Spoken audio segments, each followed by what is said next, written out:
Sir, there was something there that was round in form and going like 4 times faster than my super jet fighter plane.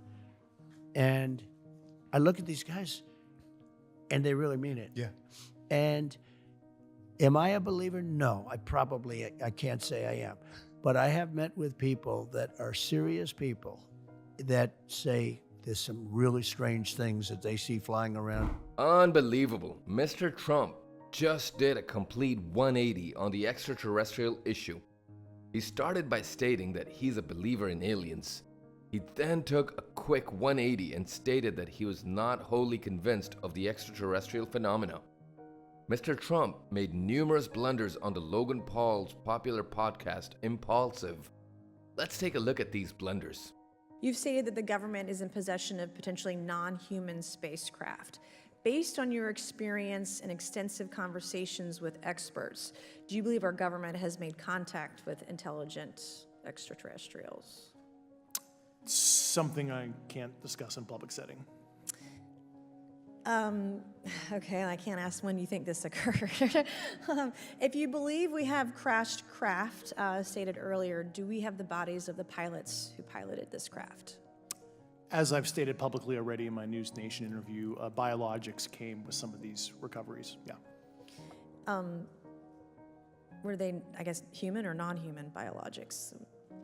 Non-human, and that was the assessment of people with direct knowledge on the program I talked to that are currently still on the program. The UFO phenomena has existed for a long time, but only recently have government officials begun to seriously consider the potential dangers of unidentified flying objects. Since then, the UFO phenomena has attracted a large following. Everyone wants to know what is going on. Logan Paul appears to be interested in the UFO phenomena as well. He asked Mr. Trump about aliens during an appearance on his podcast. Rather than providing straightforward, concise responses, Trump went on and on, making little sense. Logan's team repeatedly warned them about the time limit, but Mr. Trump ignored it and the interview lasted more than an hour. Logan asked Mr. Trump about his thoughts on the extraterrestrial issue and what he knew about it because he had access to information on the inside. Mr. Trump seemed hesitant to disclose classified information, but he did say he was a believer. Let's look at the actual video. Don't you have access to that information? I have access, and I speak to people about it. I've had actually meetings on it, and they will tell you there's something going on. When they say things are going 4 times faster than my beautiful top-of-the-line airplane that goes, real fast. With no identifiable propulsion Mach system. 2, Yeah. right? These things are creating their own gravity fields, allegedly. Well, they have people that are very smart and very solid have said they believe there is something out there. And, it makes sense that there could be.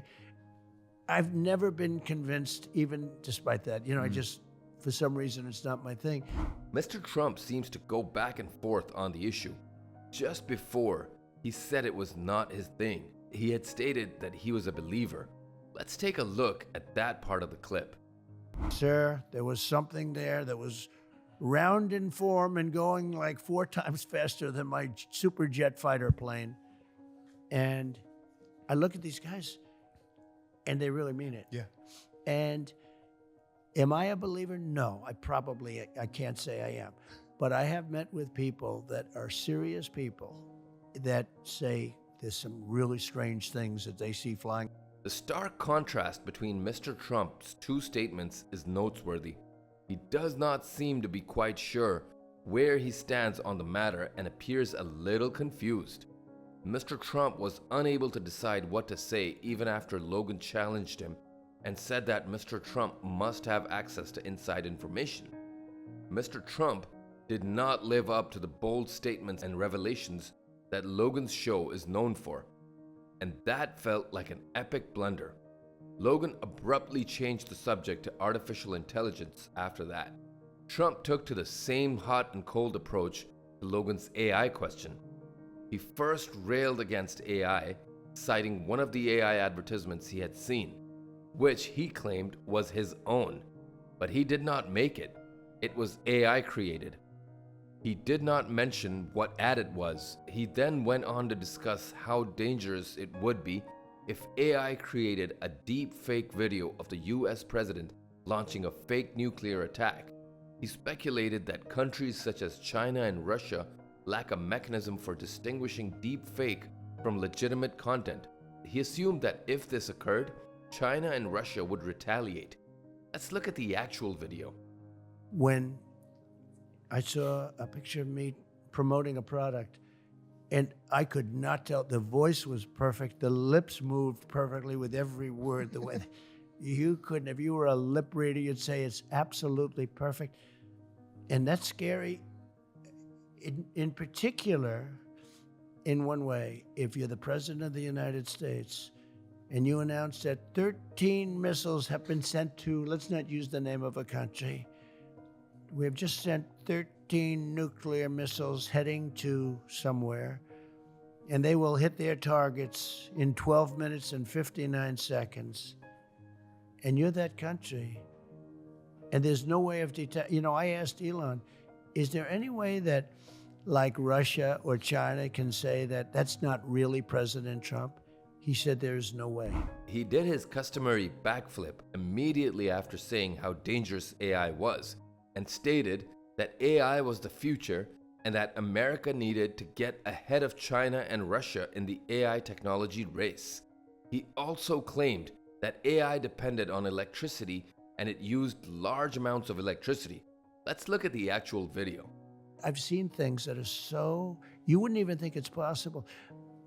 But in terms of copycat, now to a lesser extent, they can make a commercial.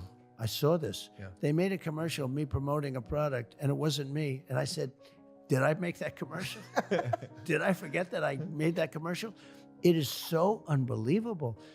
So it brings with it difficulty, but we have to be at the forefront. It's going to happen.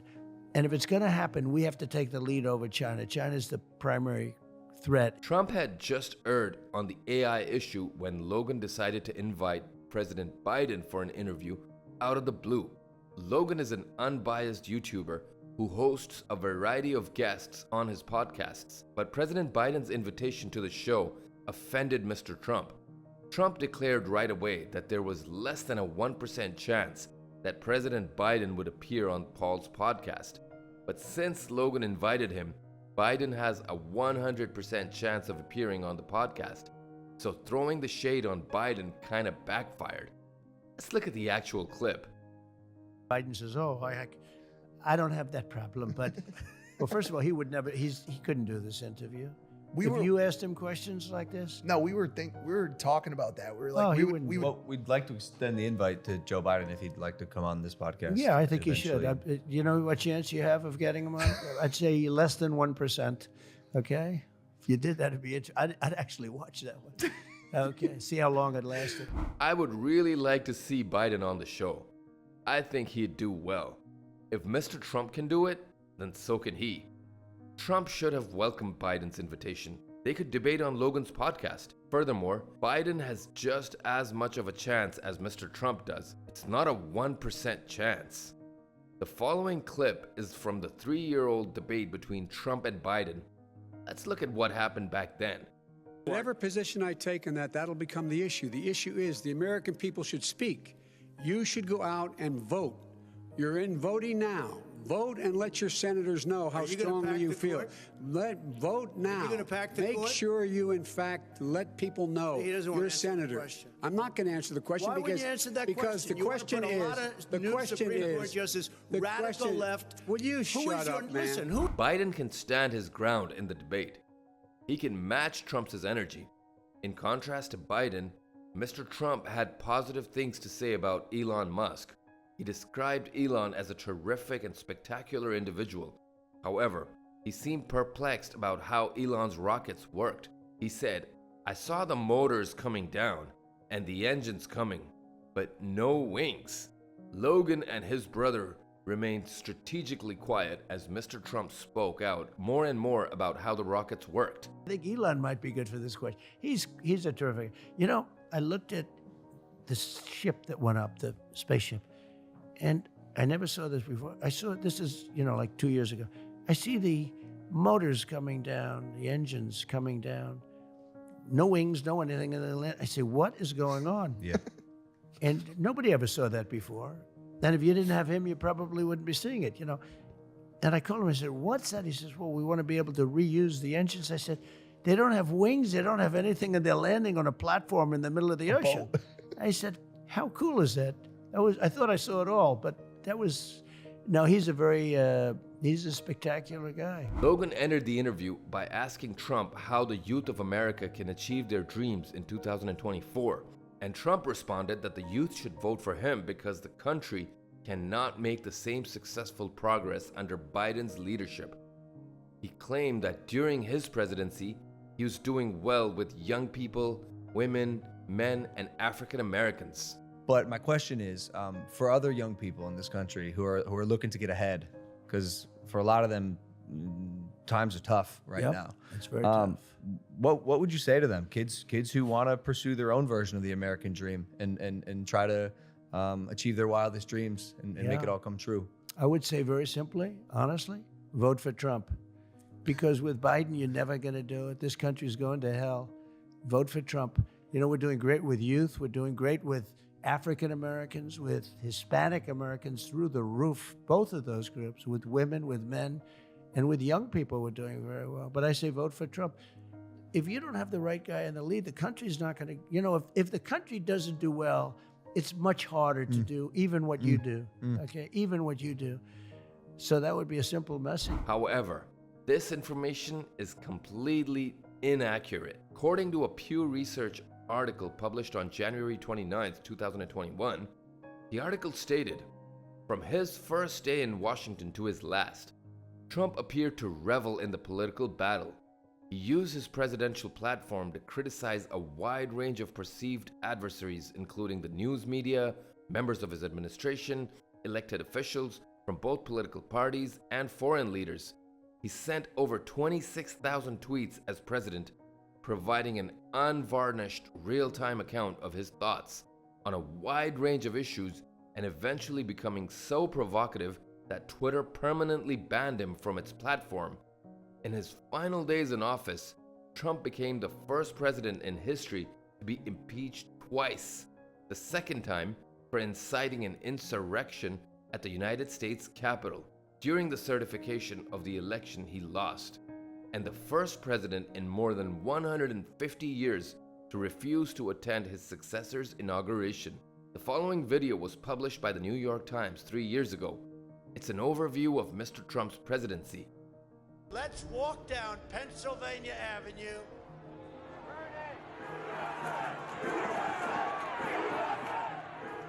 The most significant breach of the Capitol since the War of 1812.